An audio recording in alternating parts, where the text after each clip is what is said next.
আর ছেলের আবদার ছিল, মা বাড়িতেই তুমি হোয়াইট সস ক্রিমি পাস্তাটা বানিয়ে দাও, রেস্টুরেন্টে অনেক দাম। তো বন্ধুদের সঙ্গে খেতে গেছিলো, তার খুব ভালো লেগেছে।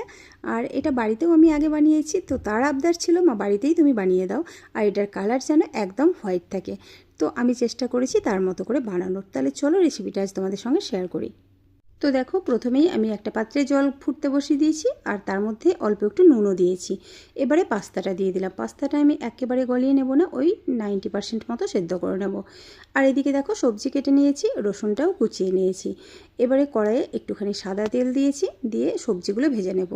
তো খুব বেশি ভাজবো না, যেহেতু গাজরটা হতে একটু সময় লাগে, তাই গাজরটা সবচেয়ে আগে দিয়েছি। এবার গাজরটা একটু নরম হয়ে আসলে ওর মধ্যে দিয়ে দিয়েছি পেঁয়াজ আর ক্যাপসিকাম।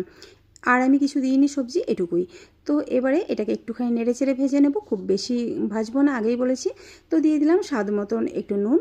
এবার এটাকে আমি দেখো নেড়ে চেড়ে একটু ভেজে নিয়েছি, মানে মোট কথা কাঁচা গন্ধটা চলে যাওয়া পর্যন্ত ভেজে নিলেই হবে, যেন সবজিটা একটু ক্রাঞ্চি থাকে। তো সবজিগুলো আমি তুলে নিয়েছি, কড়াইটা পরিষ্কার করে নিয়ে ওর মধ্যেই আমি দিয়ে দিলাম 1 চামচ বাটার। তো ঘি বা বাটারে যখন আমরা রান্না করব, তখন কিন্তু গ্যাসের ফ্লেমটা একেবারেই লোতে রাখতে হবে, তা নাহলে খুব তাড়াতাড়ি জ্বলে যায়।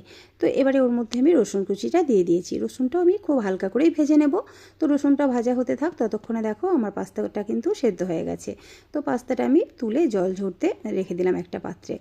এইদিকে দেখো আমার রসুনটা মোটামুটি ভাজা হয়ে গেছে। এবারে এর মধ্যে আমি দিয়ে দিলাম 1 চামচ পরিমাণ ময়দা, 1 টেবিল চামচ দিয়েছি। এবারে এই সময় কিন্তু গ্যাসের ফ্লেমটা একেবারে লোতে থাকবে, তা না হলে এটা কিন্তু কালো হয়ে যাবে বা পুড়ে যাবে, তখন দেখতে ভালো লাগবে না। তো ময়দাটা ভেজে নিয়েছি, এবার এর মধ্যে আমি দিয়ে দিলাম দুধ। তো দুধটা দেওয়ার সময় কিন্তু এক হাত দিয়ে খুন্তি দিয়ে নাড়তে হবে, আর দুধটা দিতে হবে, তা না হলে দলা পাকিয়ে যেতে পারে। আমি যেহেতু এক হাতে ফোনটা ধরে ভিডিও বানাচ্ছিলাম, তাই এভাবেই করেছি। তবে আমারটাও কিন্তু দেখো দলা পাকিয়ে যায়নি, ঠিকঠাকই আছে। তো আমি এখানে আরও কিছুটা দুধ অ্যাড করে দিলাম, তোমরা চাইলে দুধের পরিবর্তে কিছুটা জলও দিতে পারো। তো এবার সব কিছু খুব ভালো মতো মিশিয়ে নিয়েছি। এরপর আমি দিয়ে দিচ্ছি এখানে স্বাদ মতো নুন, আর দিয়ে দেবো অল্প একটু চিলি ফ্লেক্স। তোমরা ঝালটা নিজেদের ইচ্ছা মতো দেবে, যে যতটা খাও। আর দিয়ে দিলাম 1/2 চামচ মতন অরিগানো। আর একটা জিনিস স্কিপ হয়ে গেছে, সেটা হচ্ছে গোলমরিচ গুঁড়ো। আমি এখানে গোলমরিচ গুঁড়োও দিয়েছি, ঠিক আছে। তো এবার সব কিছু খুব ভালো মতো মিশিয়ে নিয়েছি। এরপর আমি অপেক্ষা করব ফুটে ওঠার জন্য। তো এটা ফুটে উঠলেই তখন পাস্তাটা দিয়ে দেবো। এই যে দেখো ফুটে উঠেছে গ্রেভিটা। এবার আমি এর মধ্যে দিয়ে দিলাম সেদ্ধ করে রাখা পাস্তা, আর দিয়ে দিলাম সবজিগুলো ভেজে রাখা। এবার সব কিছু খুব ভালো মতন মিশিয়ে নিতে হবে। তো দেখো একটুখানি ঘন হয়ে গেছিলো, তো আমি আরও একটুখানি দুধ অ্যাড করেছি। তো এই যে দেখো একটু হালকা পাতলা রাখতে হবে, তা না হলে এটা নামানোর পর কিন্তু আরও বেশি ঘন হয়ে যাবে।